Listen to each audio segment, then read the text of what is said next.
বড় সমাবেশের ডাক দিল ইমাম মুয়াজ্জিন যৌথ মঞ্চ।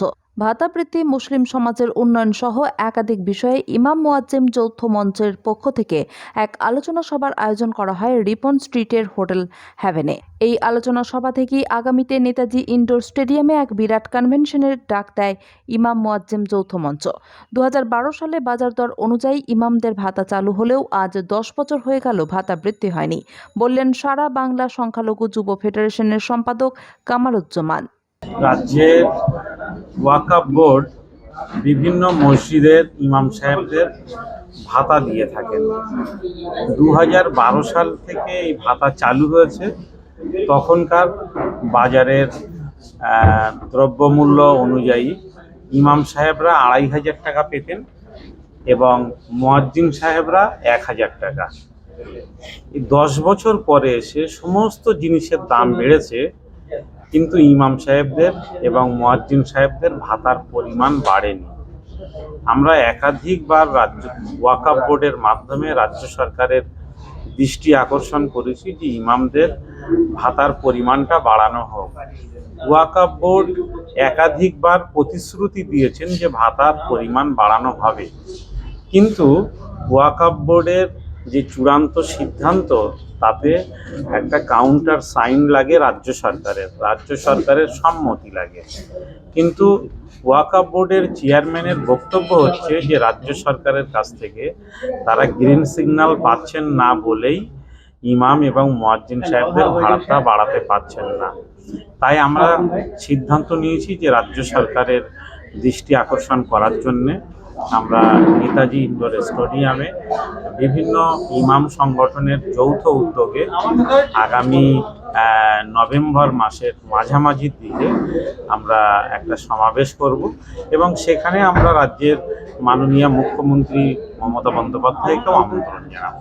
এদিন আলোচনা সভা থেকে নাখোদা মসজিদের ইমাম কারি মোহাম্মদ শফিক বলেন, ताकि हमारे जो मसाइल हैं उसको अच्छी तरीके से वहाँ पर रखा जा सके और उसको फिर हल किया जा सके। इसलिए कि सबकी तरक्की जब तक नहीं होगी देश तरक्की याफ्ता नहीं कहलाएगा। कोई एक अगर हम अगर अच्छा है और हमारा पड़ोसी अगर अच्छा नहीं है, वो परेशान है, तो हमारा तरक्की याफ्ता स्टेट नहीं कहलाएगा। इसलिए हमारा डिमांड ये है कि सभी डिपार्टमेंट में हमारे पश्चिम बंगाल के माइनॉरिटी को उसका पूरी तरीके से नुमाइंदगी मिलनी चाहिए। लेकिन ये कैसे मतलब ये कैसे होगा, ये हम लोग সভা থেকে আগামী কয়েকদিনের মধ্যে নেতাজি ইনডোর স্টেডিয়ামে সারা বাংলার ইমামদের নিয়ে এক কনভেনশনের আয়োজন করার প্রস্তাব গৃহীত হয়। ইমামরা একজন বললেন যে অনেকগুলো কাজ করতে হয়, পোলিও এইসব, এই নিয়ে একটু বলুন ইমামরা কি কাজ করছেন আর ওটা কি এই ভাতার সঙ্গে কোনো যুক্ত আছে? ওই ব্যাপারে ভাতা পাচ্ছেন বলে এই কাজগুলো আপনাদের সরকারি ইনস্ট্রাকশন দেওয়া হচ্ছে যেগুলো আপনাদের করতে হবে। আসলে ভাতার জন্য কোনো কাজের প্রয়োজন হয় না। ইমাম সাহেবরা ভাতাটা পাচ্ছেন, তারা ইমামতি করেন এবং পশ্চিমবাংলায় যে ওয়াকফ সম্পত্তি, প্রত্যেকটা ওয়াকফ সম্পত্তি হয় মাদ্রাসার সম্পত্তি, না হয় মসজিদের সম্পত্তি, না হয় বীরত্ব সম্পত্তি। এভাবেই সেই সম্পত্তিগুলো সময়ের নিয়মে ওয়াকফ বোর্ড সেগুলো নিজেরা দখল করেছে এবং নিজেরা পরিচালনা করছে। ফলে ওয়াকফ মসজিদ মাদ্রাসার সম্পত্তি যদি ওয়াকফ বোর্ড নিজেদের আন্ডারে নেয়, তাহলে সেই মসজিদের খরচ, সেই মসজিদের ইমাম মুয়াজ্জিনের বেতন, এর দায়িত্ব তো ওয়াকফ বোর্ডের পড়ে। কিন্তু ওয়াকফ বোর্ড সুপ্রিম কোর্টের নির্দেশ থাকা সত্ত্বেও এই নিয়ম তারা মানেনি দীর্ঘদিন। রাজ্যে মমতা বন্দ্যোপাধ্যায় মুখ্যমন্ত্রী হওয়ার পরে ওয়াকফ বোর্ড সিদ্ধান্ত নেয় যে তারা ভাতা দেবেন। পশ্চিমবাংলায় প্রচুর মূল্যবান ওয়াকফ সম্পত্তি আছে। আমরা বারবার বলেছি যে সেই ওয়াকফ সম্পত্তিগুলোর বাণিজ্যিকীকরণ করা হোক এবং তার লভ্যাংশ থেকে ইমাম মুয়াজ্জিনদের ভাতা দেওয়া হোক। আজকে এখানে এই দাবিও উঠেছে যে ইমাম মুয়াজ্জিনদের শুধু ভাতার পরিমাণটা বাড়ালে হবে না, ইমাম মুয়াজ্জিনদের সেই সময় মুখ্যমন্ত্রী প্রতিশ্রুতি দিয়েছিলেন নেতাজি ইনডোর স্টেডিয়ামে যে নিজ জমি, নিজ ভূমি, নিজ বাড়ি প্রকল্প বানিয়ে ইমামদের একটা করে বাসস্থানের ব্যবস্থা করবেন। কিন্তু তারপর থেকে আমরা দৃষ্টি আকর্ষণ করেছি, ওয়াকফ বোর্ড সে বিষয়ে কোনো রকম ইতিবাচক পদক্ষেপ নেয়নি। আমাদের বক্তব্য হচ্ছে যে ওয়াকফ সম্পত্তিগুলোকে বাণিজ্যিকীকরণ করে সেখান থেকেই ইমাম সাহেবদের বর্তমান বাজারের মূল্যে তাদেরকে ভাতা দিতে হবে, যেটা কমপক্ষে যেন 1010 টাকা হয়।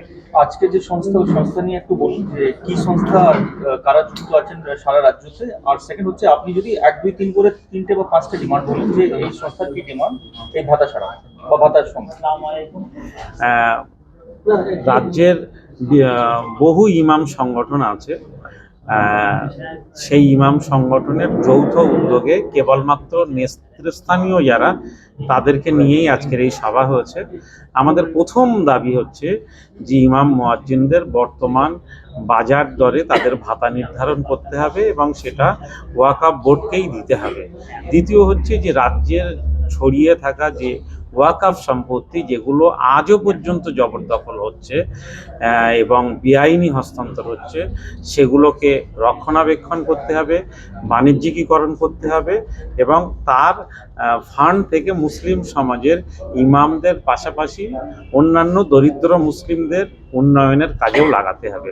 তৃতীয় হচ্ছে যে মুখ্যমন্ত্রী যে প্রতিশ্রুতি দিয়েছিলেন যে নিজ ভূমি নিজ গৃহ প্রকল্পে তিনি ইমামদেরকে অন্তর্ভুক্ত করবেন, সেই ব্যবস্থাটাও রাজ্য সরকারকে করতে হবে। রাজ্যে 10,000-এর বেশি মাদ্রাসা ছিল, সেগুলোকে আগে অনুমোদন দেওয়ার কথা ছিল, এবং সেই দাবিটা বা সেই প্রশ্নটা পূরণ হয়নি এখন। এটা নিয়ে আপনার ভাবনা। রাজ্যে 10,000 মাদ্রাসা মুখ্যমন্ত্রী বলেছিলেন যে অনুমোদন দেবেন, কিন্তু এ পর্যন্ত 235টা মতো আনএডেড মাদ্রাসাকে অনুমোদন দিয়েছে। অনেক লড়াই সংগ্রাম করার পরে সেই শিক্ষকরা কিছুটা অনারিয়াম পাচ্ছেন, যদিও সেটা ন্যূনতম। আর বাকি মাদ্রাসাগুলো তারা অনুমোদনের অপেক্ষায় আছে। রাজ্য স্তরের এবং জেলা স্তরের যে ইন্সপেকশন টিম থাকে, তারা ইতিমধ্যে মাদ্রাসাগুলো ইন্সপেকশন করে সেগুলো অনুমোদন পাওয়ার যোগ্য বলে সার্টিফিকেটও দিয়েছে। আমরা রাজ্য সরকারকে বলবো, মুখ্যমন্ত্রীর কাছে দাবি করব যে যে মাদ্রাসাগুলোর অনুমোদন দেওয়ার মতো তাদের পরিকাঠামো আছে, তাদের অনুমোদন দেওয়া হোক, তাতে মুসলিম সমাজের ছেলে মেয়েরা সহজে শিক্ষাটা পেতে পারবে। मतलब ये कैसे होगा या आपको कैसे? ये हम लोग पुरअमन तरीके से, पीसफुली तरीके से चीफ मिनिस्टर को तहरीरी तौर पर देंगे, रिटन में देंगे कि हमारा डिमांड है, इसको देखा जाए और इसको पूरा किया। अच्छा, हाल में एक और एक बड़ा डेवलपमेंट जो नेशनल लेवल पर हो रहा है कि एक कमीशन बनाया है सेंट्रल गवर्नमेंट ने, ये देखने के लिए कि जो कन्वर्ट्स हैं अदर देन जो डिफाइन किया है 341 में कि बुद्धिज्म या हिंदुइज्म या सिख हैं, उनको जो है कन्वर्जन के बाद भी उनको राइट्स मिलते हैं, दलित राइट्स, जो रिजर्वेशन के राइट्स हैं। तो अभी एक कमीशन बनाया गया जो 2 साल ये देखेगा कि क्या वो जो है उसमें मुसलमान या क्रिश्चियन जो कन्वर्ट्स हैं उनको भी ये दिया जाए। इस मामले पर आपकी जानकारी है? इसके बारे में हमने अभी पूरी तरीके से, मुझे पता नहीं है क्या इसका ব্যাকগ্রাউন্ড क्या। একটা আলোচনা উঠে এলো যে মমতা বন্দ্যোপাধ্যায়ের সরকার 3 বছর ক্ষমতায় আসার পরে কিছুটা হলে মুসলিমের ডেভেলপমেন্ট হয়েছে, কিন্তু একই আর দেখা যাচ্ছে যে সংখ্যা বা যে পার্সেন্টেজে রাজ্যে মুসলিমরা রয়েছে, কিন্তু সেই তুলনায় 90% বা 80% কোনো অকাজে বা জেলে আছে, জেলবন্দি আছে, ঠিক শিক্ষার দিক থেকে পিছিয়ে আছে। সার্বিকভাবে কেন এটা যে 10-12 বছর যদি সরকারি মুসলিমদের উন্নয়নের কাজে লেগে থাকে, তাহলে এটা কেন? देखिए, এটার সঙ্গে যদি ওটা যুক্ত করেন যে 2012-তে কি কি প্রমিস করা হয়েছিল আর কি কি আপনি দিয়েছেন।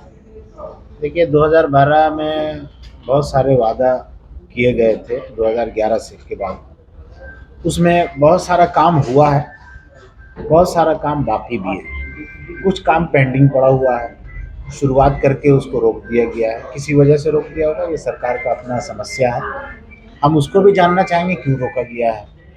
हमारे बहुत सारे मसाइल हैं, हम इस मसाइल को अच्छे अंदाज में हुकूमत को बताना चाहते हैं और हुकूमत से ये मुतालबा करना चाहते हैं कि हमारे जो मसाइल है उसको हल किया जाए।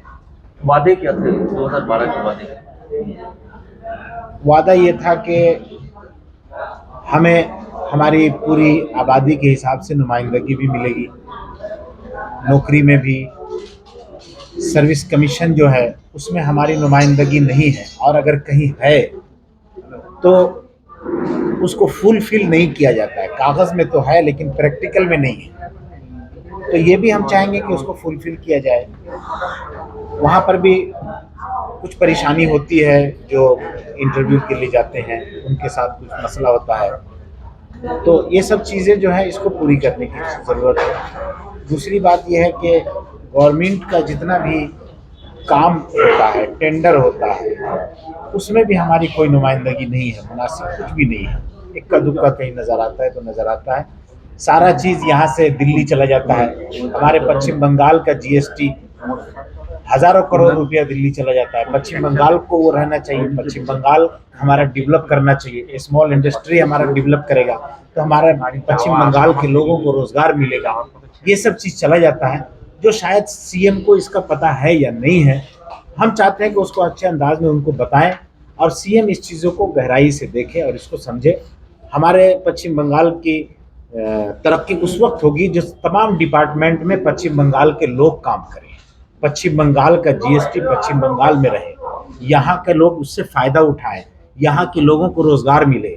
यहाँ से लोग ऑर्डर लेकर के दिल्ली चले जाते हैं, दूसरे स्टेट ले जाते हैं, वहाँ से ट्रेडिंग करके ला करके हमको देते हैं, तो इससे हमारा पश्चिम बंगाल का नुकसान होता है। माइनॉरिटीज में क्या वादे थे? एक तो ये कि पॉपुलेशन के हिसाब से आपको मिलेगा, हाँ, इसके अलावा कोई उसके वादा? बाद तालीमी मामला था, जो तालीमी मामला भी पूरी तरह नहीं हुआ। मदरसे का मामला था, जो 10,000 मदरसे को ये देना था, मंजूरी देनी थी, जिसमें 200 मदरसे को मिला है और सब बाकी है। तो इन सब चीज़ों जो काम पेंडिंग है, हम चाहेंगे कि सरकार इसको देखे और इसको चालू करे। इमामों के मामले में आपने कहा कि एक तो ये हो गया भाता था जो शुरू हुआ, इसके अलावा और इमामों के लिए क्या क्या? इमामों के मामले में एक ये था कि उनको 3 कट्टा ज़मीन पर उसको अपना बाड़ी बना के दिया जाएगा। उनके बच्चों को आला तालीम के लिए सहूलत दी जाएगी, जो भी आला तालीम हासिल करना चाहेगा उसके लिए जो भी गवर्नमेंट की तरफ से मदद होती है वो उसको की जाएगी। तो ये सब वादे जो हैं अभी पूरे नहीं हुए हैं, हम चाहते हैं कि ये सब वादा पूरा हो। मतलब वो जमीन वक़्फ़ देगा या अब गवर्नमेंट दिलाएगी, जो वक्फ बोर्ड के जरिए से हो या जिसे भी हो, तो ये वादा हुआ था, मुख्यमंत्री ने ये वादा किया। सिर्फ भाता जो है वो पूरा हुआ, इसके अलावा मेरा देखिए, ये अभी दिल्ली सरकार ने, दिल्ली वक्फ बोर्ड ने वहाँ के इमामों को 18,000 रुपये किया है, मुअज्जिनों को वहाँ 12,000 रुपये किया है।